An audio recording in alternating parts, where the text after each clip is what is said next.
en un rincón olvidado del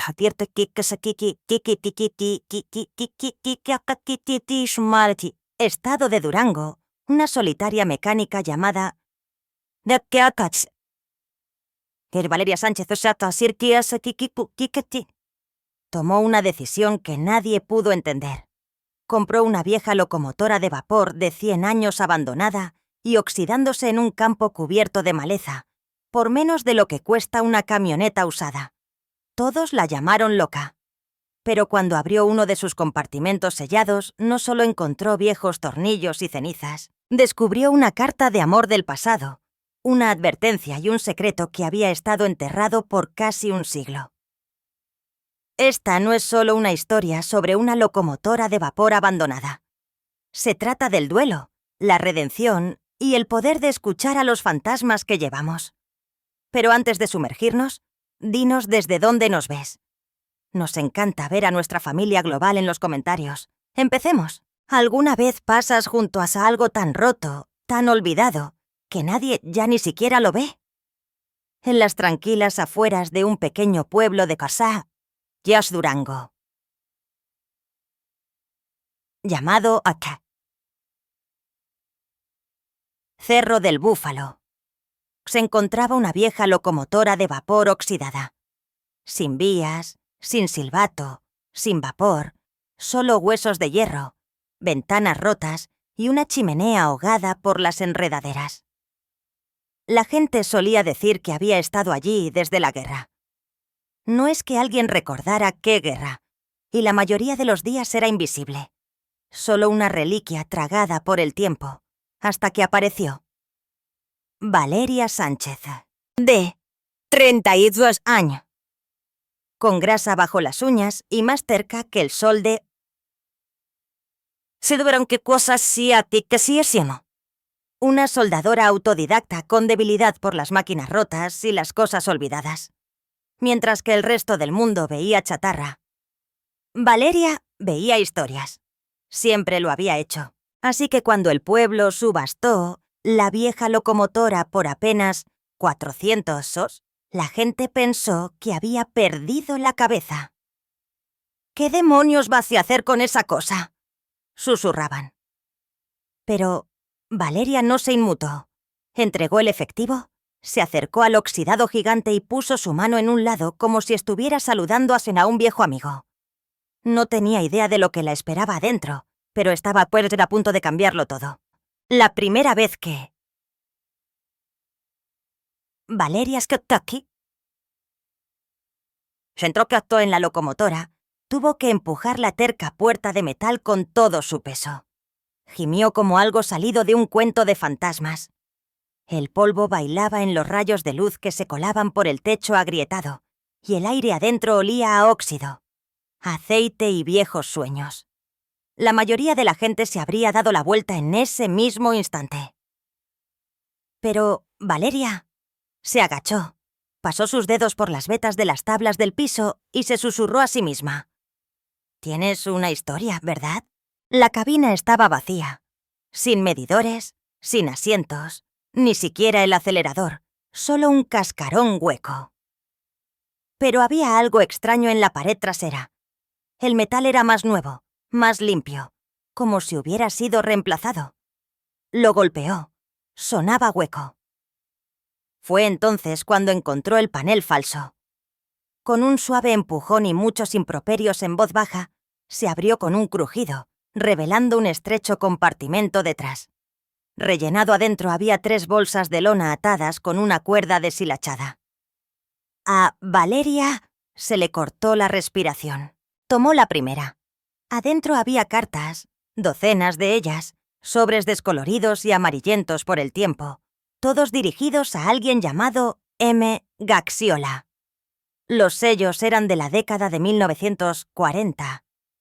Valeria se sentó allí mismo en el piso de acero y comenzó a leer. No eran solo cartas, eran historias de amor, desamores, secretos. Una era de una mujer en la Quecaque, Ciudad de México, rogándole a su esposo que regresara de la guerra. Otra de un niño diciéndole a su papá que había pasado su examen final.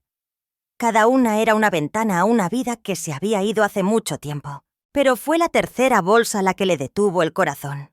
No estaba llena de cartas, estaba llena de cenizas y una nota. A quien encuentre esto, mi nombre es Tsiker Margarita Gaxiola. Este tren era de mi esposo. Lo perdimos en el incendio en 1943. Nunca regresó a casa. Siempre decía que si algo le pasaba, le gustaría quedarse con ella. La máquina que amaba más que a la vida misma. Por favor, no dejen que la desguacen. Es todo lo que me queda de él. Satisco Peria. No se movió por un largo tiempo. Se sentó allí con la nota en una mano y la bolsa de cenizas acunada en su regazo como si estuviera hecha de porcelana. El tren gimió de nuevo con el viento, como si también recordara. Supo en ese momento que esto no era solo un proyecto de restauración. Era una promesa, un voto. Esta locomotora no solo había transportado carga o pasajeros, sino amor, duelo y memoria. Y ahora también llevaba el corazón de Valeria. Esa noche se fue a casa y no pudo dormir. No dejaba de pensar en Margarita. En una mujer que había amado a alguien tan ferozmente que dejó sus cenizas con una máquina porque nadie más lo entendería. Y tal vez esa era la peor parte. Nadie lo había entendido hasta ahora. Por la mañana, Valeria tenía un plan. No iba a arreglar la locomotora solo para hacerla funcionar. La iba a convertir en un memorial, algo que honrara cada alma que alguna vez había viajado en ese tren, amado a su lado o perdido algo dentro de sus paredes. Llamó a la Sociedad Histórica de la ciudad. Contactó a soldadores locales y a viejos ingenieros de trenes. Incluso puso un letrero en la carretera principal que decía «Restaurando las 714, honrando historias olvidadas». La gente se rió al principio. Luego vinieron. Una anciana trajo una fotografía de su padre de pie junto a la máquina en 1952. Un ingeniero retirado se ofreció a ayudar a reconstruir el sistema de aceleración. Un grupo de Boy Scouts vino a limpiar las malas hierbas. Y Valeria. Ella trabajó día y noche, soldando, lijando, pintando. No porque el pueblo estuviera mirando, sino porque Margarita Gaxiola le había pedido a alguien que recordara, y Valeria había respondido. Una tarde, mientras raspaba la parte inferior de la cabina, encontró algo tallado en el marco de metal. Se parecían frases en los rieles. Lo miró fijamente por un largo tiempo, con lágrimas en los ojos, y por primera vez en su vida, entendió lo que significaba ser parte de algo más grande que ella misma. Esa locomotora abandonada no estaba abandonada en absoluto. Simplemente había estado esperando a que alguien escuchara. 2 semanas después de comenzar la restauración, el pueblo había comenzado a llamarla el tren de Valeria. Los niños pasaban en bicicleta saludando. Los viejos dejaban sándwiches e historias. Se sentía como si toda la comunidad de repente hubiera recordado hasta este gigante fantasma de hierro estacionado en el borde de Cerro del Búfalo. Y Valeria. Nunca se había sentido más segura de nada en su vida. Eso fue hasta que apareció el sobre. Llegó en un sobre blanco simple, deslizado por debajo de la puerta de su taller. Sin dirección de remitente, solo su nombre, escrito a mano con una tinta que parecía de otra época. Adentro había una sola hoja de papel, amarillenta y frágil. No sabes lo que ese tren realmente transportaba. Algunas cosas es mejor dejarlas enterradas. Beto Teseto. Valeria se congeló. Sus dedos se apretaron alrededor de la página. Su primer pensamiento fue: ¿es una broma? Pero algo en la caligrafía, la forma en que la tinta se había corrido en el papel viejo, se sentía real y escalofriante. Miró la máquina fijamente durante mucho tiempo esa tarde, viendo cómo el viento empujaba la lona que apenas cubría su marco lleno de cicatrices. La carta pesaba en su bolsillo, como una piedra que no podía soltar. Esa noche, no pudo volver a dormir. Así que a las 2:17 de la mañana, con una linterna en la mano, regresó al tren.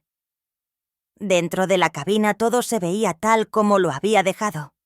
Las bolsas de lona, el panel, los grabados. Pero ahora que Valeria cae, se Valeria copite tetkamna optico. Sabía que había más. Las sombras se veían diferentes, más oscuras, más pesadas. Se agachó, buscando a lo largo del piso con manos cuidadosas. Tap, tap, golpe. Un panel cerca de la parte trasera sonaba diferente. Lo abrió con una llave inglesa. Metal moliendo contra metal. Detrás, envuelta en una tela aceitada, había una estrecha caja de madera, no más grande que una caja de zapatos, pero más pesada de lo que debería ser. Ella dudó. Luego, la abrió. Adentro había libros de contabilidad. 3 de ellos, cada uno marcado con las iniciales. 3M.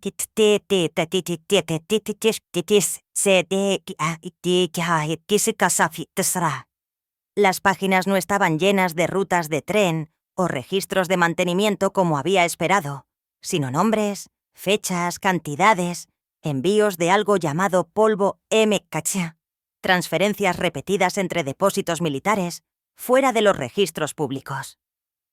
El ceño de Valeria se frunció. ¿Qué demonios era el polvo MKA? Se dirigió a la última página del último libro de contabilidad. Una nota estaba garabateada en rojo.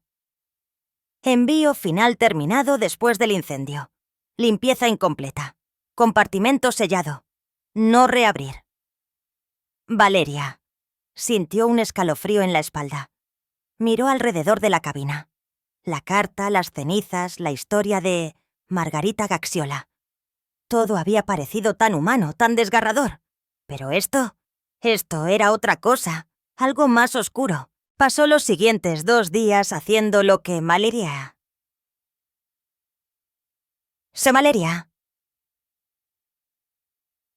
Nunca hacía. Investigar.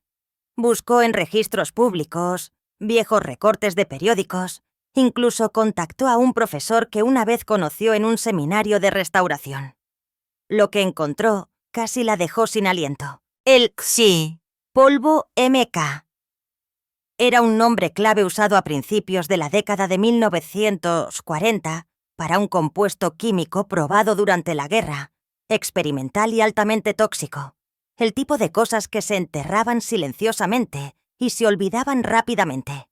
Sin registros, sin responsabilidad. Silencio. Su tren, el tren de Margarita, lo había transportado. No sabía qué pensar. ¿Cómo podía algo que una vez contuvo tanto amor también transportar algo tan peligroso? Fue entonces cuando tomó una decisión, una que pondría todo en riesgo. Fue al ayuntamiento y pidió permiso para detener la restauración. No porque quisiera renunciar, sino porque si este tren tenía algún rastro de ese compuesto, no podía arriesgarse a exponerlo al pueblo, a los niños, a nadie. No estaban contentos. Algunos la acusaron de reaccionar de forma exagerada. Un tejedor incluso puso los ojos en blanco y murmuró: «Es solo una historia, Valeria». Pero Valeria no se inmutó. Tenía los libros de contabilidad, tenía el conocimiento. Y más que eso, tenía una responsabilidad.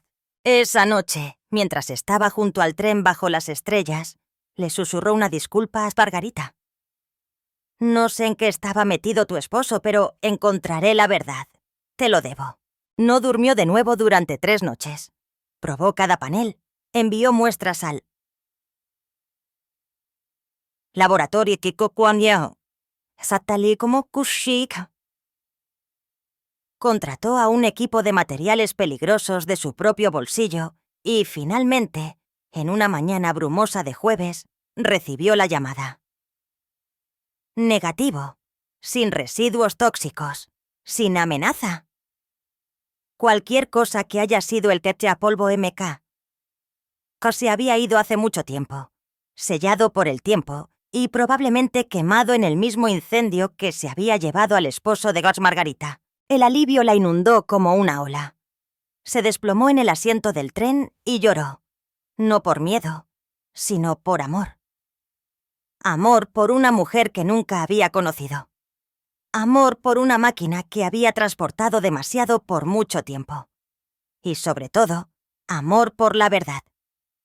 Porque ahora... Valeria. Sabía lo que había sido este tren. No solo un cementerio de secretos o una pieza de museo, sino un símbolo de cómo la belleza y la oscuridad pueden existir en el mismo lugar. Y cómo a veces el pasado no está ahí para asustarnos. Está ahí para enseñarnos. El tren siempre había estado tranquilo, quieto, un gigante dormido envuelto en óxido y memoria.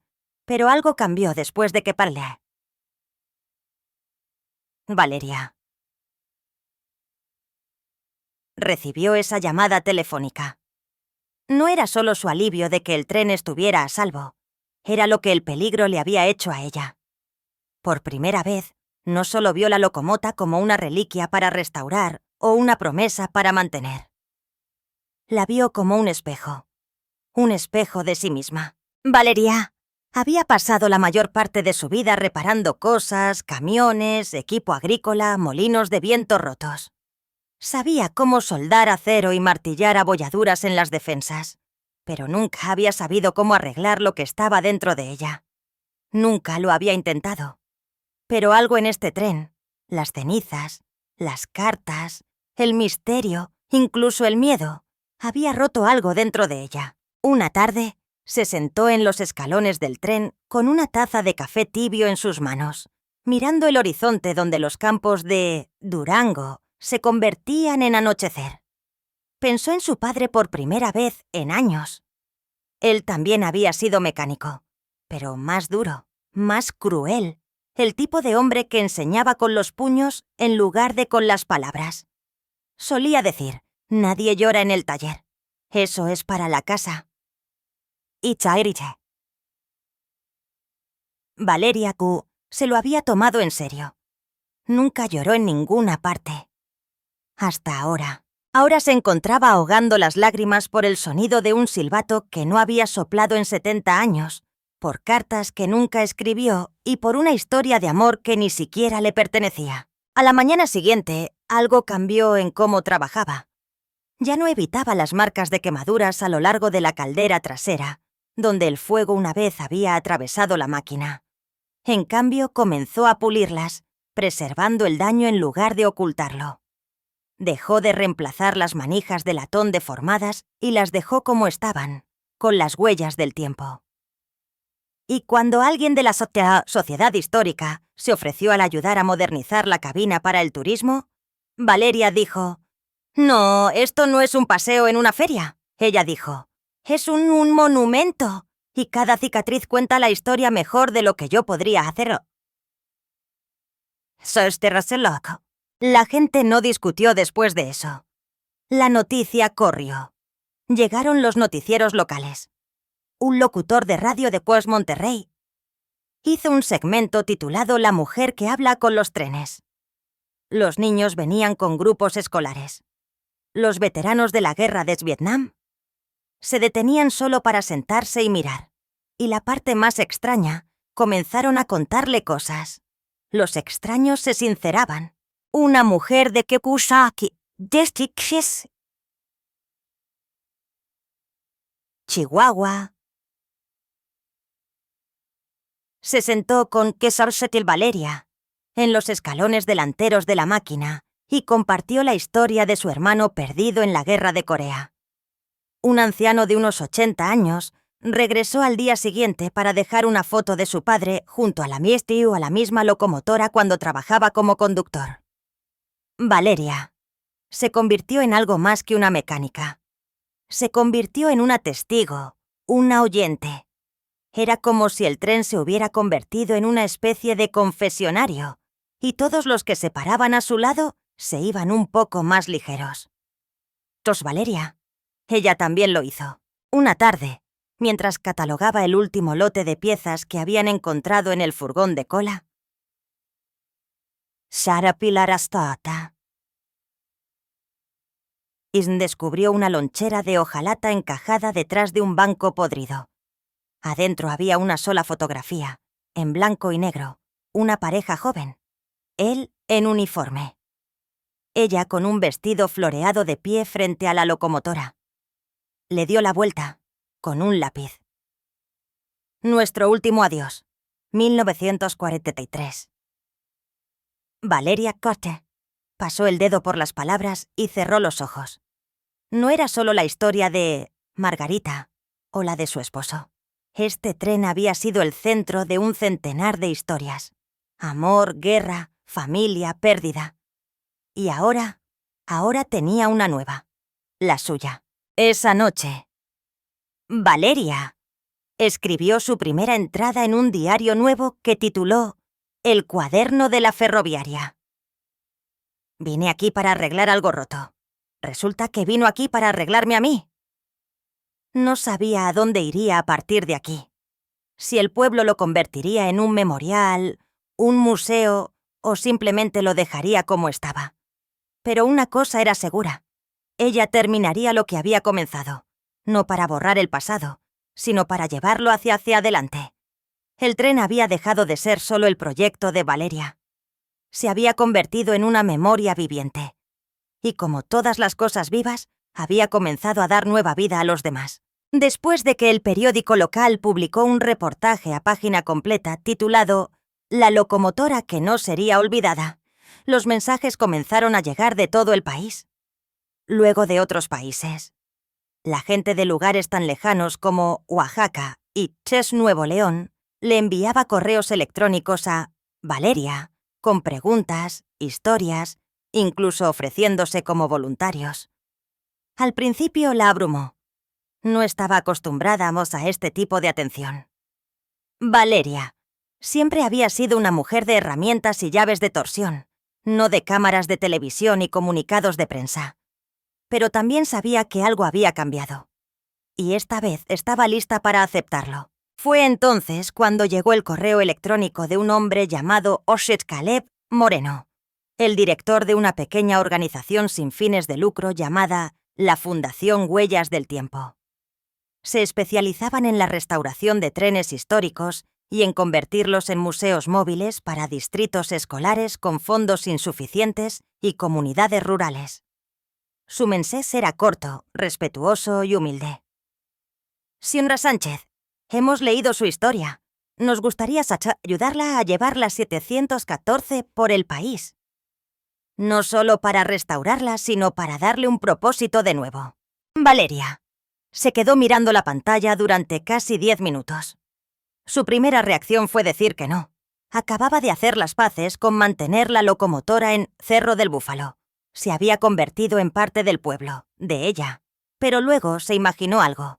Una niña pequeña, con botas polvorientas, entrando en la cabina de la máquina y viendo la nota de Margarita, preservada detrás de un cristal. Un adolescente leyendo una de las cartas de amor en voz alta a su clase. Un niño trazando con los dedos las abolladuras del latón y susurrando. Esto fue real. Tal vez no tenía que quedarse en un solo lugar. Tal vez las historias podrían moverse como solían hacerlo. Valeria llamó Sakalev esa tarde, y lo que comenzó como una conversación cautelosa se convirtió en una sesión de lluvia de ideas de 3 horas, llena de risas, ideas y una visión compartida que los dejó a ambos un poco sin aliento. Para el final de la semana, Valeria había aceptado una asociación. La 714 no sería solo un monumento. Sería una cápsula del tiempo itinerante tras el motor de la memoria. El plan era ambicioso. Acondicionarían la locomotora con una plataforma de camión hecha a medida. Preservarían la cabina original como una exhibición de entrada y salida. E incluirían un archivo a bordo de las cartas y fotos que Valeria había descubierto. Viajarían por el sur, luego por la costa del Golfo, visitando escuelas, pequeños museos y pueblos olvidados como Cerro del Búfalo. Pero no sería solo historia por el bien de la historia. Sería sobre la conexión. Cada parada recopilaría nuevas historias enviadas por estudiantes, veteranos, sobrevivientes, soñadores. Escribirían sus propias cartas y las dejarían, metidas dentro de buzones restaurados a lo largo de las paredes del tren. El motor de la memoria se convertiría en un archivo viviente, un recipiente de la humanidad compartida. Valeria. Apenas podía creerlo. Ella, la chica que solía esconderse detrás de su máscara de soldar y alejar a la gente, ahora estaba en el centro de algo tan grande y tan hermosamente vulnerable. Pero ya no se trataba de ella. Se trataba de todos los demás que alguna vez se habían sentido olvidados. Todos los que alguna vez habían amado y perdido y necesitado un lugar para dejar los pedazos. Volvió al trabajo más duro que nunca. Ella y Caleb contrataron a un pequeño equipo de ingenieros, redactores de subvenciones e incluso a un conductor de tren retirado llamado Samuel Ruiz, que lloró la primera vez que entró en la cabina. «Todavía huele igual», susurró, «a fuego y aceite y a primeras oportunidades». Organizaron una recaudación de fondos comunitaria para ayudar con el transporte de la plataforma y... Cerro del Búfalo se presentó con toda su fuerza. Los niños vendieron limonada. Una banda local tocó música norteña. Hasta el anochecer. Para cuando el sol se puso, Valeria estaba en la plataforma de la 714 y dio el primer discurso público de su vida. No usó un guión, solo dijo la verdad. Este tren se quedó en silencio durante décadas, pero ahora tiene algo que decir de nuevo, y espero que nos ayuden a compartirlo. Los aplausos fueron atronadores, pero más que eso, fue esnador. Valeria se sintió como la chica que su padre nunca vio realmente. La que solía dibujar garabatos de máquinas en su cuaderno y susurrar historias a tornillos y tuercas. Había encontrado su voz, no hablando en voz alta, sino escuchando profundamente. El motor de la memoria ya no era solo un proyecto de restauración. Era una segunda oportunidad para el tren, para Valeria, y tal vez para todos los que un día encontraría. Dicen que el acero no se dobla fácilmente, pero a veces los corazones sí. Para Valeria Sánchez, el viaje con la locomotora había comenzado con tornillos y óxido, pero ahora la estaba moldeando de maneras que nunca imaginó. No era solo el tren lo que estaba cambiando. Ella también. En la tercera parada de la gira inaugural del motor de la memoria, se detuvieron en un tranquilo pueblo en el norte de Chiapas, un lugar llamado Campanario Hueco, un pueblo tan pequeño que parpadeaba si te lo perdías. Pero Valeria nunca olvidó lo que sucedió allí. Como parte del programa, instalaron una mesa de historias en cada parada. Un viejo escritorio de madera justo afuera de la cabina donde los visitantes podían escribir una carta, un recuerdo o un mensaje a alguien que habían perdido. Era simple, poco notable. Hasta ese día, un niño se acercó, tal vez de 11 o 12 años, vestido con una sudadera gastada, las mangas estiradas por las manos nerviosas. Se quedó en el borde de la mesa, mirando a otros niños garabatear historias. No dijo nada. No sonrió. Solo miró fijamente la caja de lápices como si pudieran morderlo. Valeria. Lo vio desde la ventana de la cabina. Había visto ese tipo de quietud antes. No era timidez. Era peso, como si estuviera cargando algo demasiado pesado para un niño tan pequeño. Bajó tranquilamente y se acercó. Se arrodilló a su lado. «Hola», dijo suavemente. «¿Quieres escribir algo?» Él no respondió de inmediato. Luego, sin levantar la vista, susurró. «¿Tengo que mostrárselo a alguien?» Valeria negó con la cabeza. «No, cariño, esa historia es tuya». Él tomó un lápiz. Su mano temblaba tan fuerte que apenas podía sostenerlo. 10 minutos después, dobló un pequeño trozo de papel y lo metió en lo más profundo de la caja de cartas. Salerata. Alcanzó a ver la última línea antes de que la cerrara. Lo siento por no haber dicho adiós. Mamá, no sabía que sería la última vez. Parpadeó rápidamente.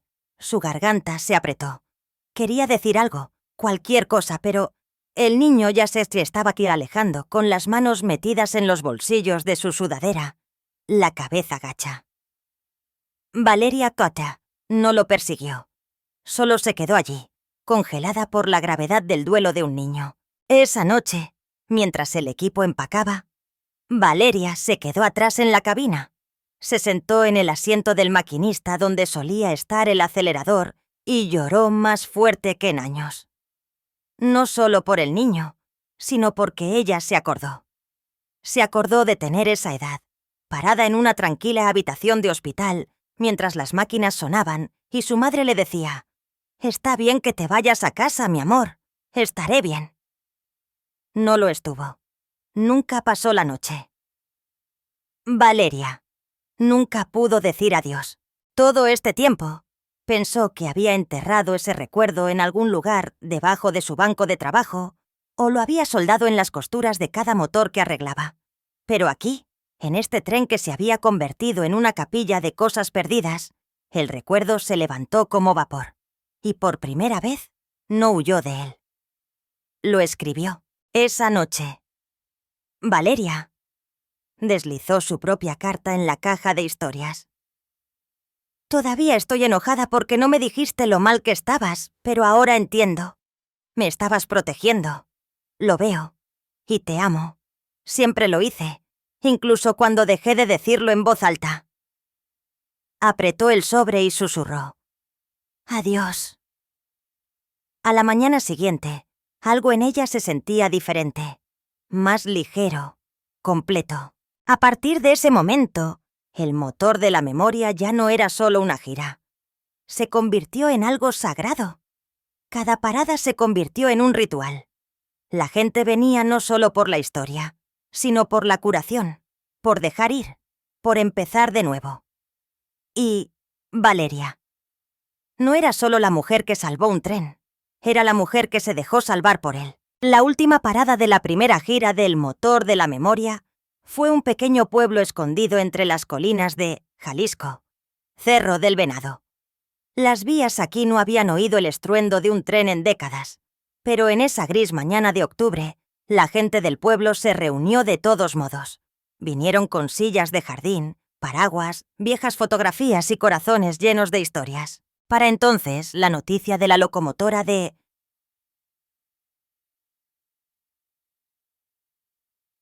Sos Valeria se había extendido mucho más allá de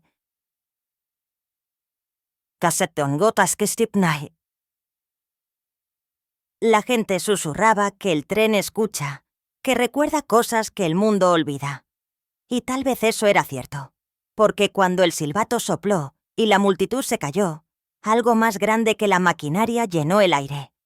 No era solo vapor o sonido, era memoria, presencia, significado. Valeria se quedó tranquilamente junto a la cabina con su overol manchado de aceite. Ya no hablaba mucho en estas paradas. No lo necesitaba. El tren hablaba por ella ahora, pero hoy tenía algo más que decir. Se subió a la plataforma y miró a la multitud. Su voz era suave, pero firme. Solía pensar que la restauración se trataba de arreglar lo que estaba roto. Pero esta máquina no solo está arreglada, está transformada. Y yo también. No por el metal, sino por las personas que caminaron por sus puertas y dejaron sus corazones atrás. Cada perno y marca de quemadura, cada grieta y rincón, ahora contiene la verdad de alguien. Y eso es algo que ningún museo puede replicar. Porque esto, puso una mano en el barandal de acero. Esto es memoria viviente. Hubo silencio. Luego vinieron los aplausos, pero Valeria apenas los escuchó.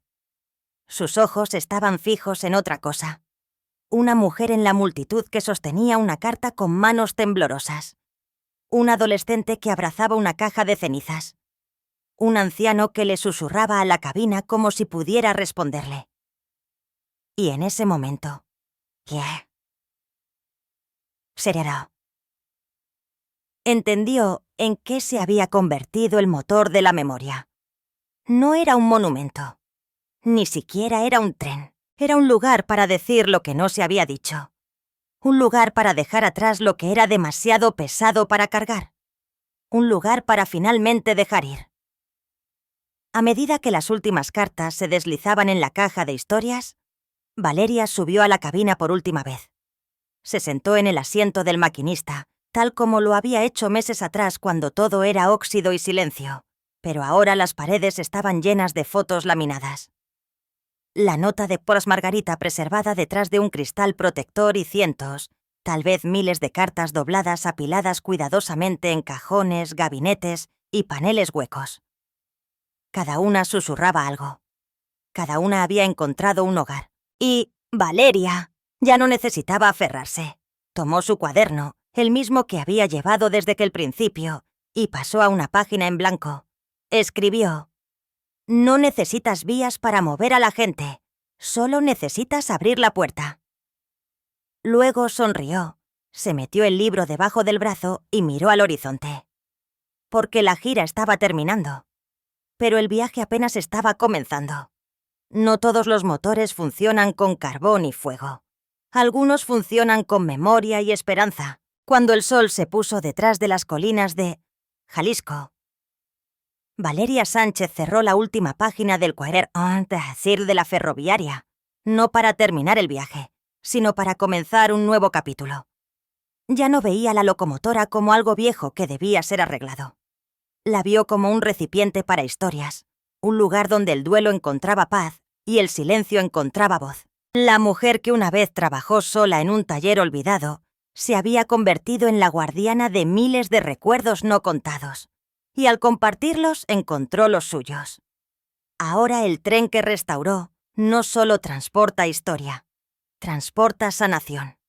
Nos transporta a nosotros, porque para Valeria y para todos los que suben a bordo del motor de la memoria, el destino no es solo el final de las vías, es el comienzo de algo inolvidable, el final. A continuación, 2 historias de la vida real más que conmoverán tu alma. Haz clic para seguir escribiendo con nosotros. Y si crees que las historias tienen el poder de sanar, no olvides suscribirte.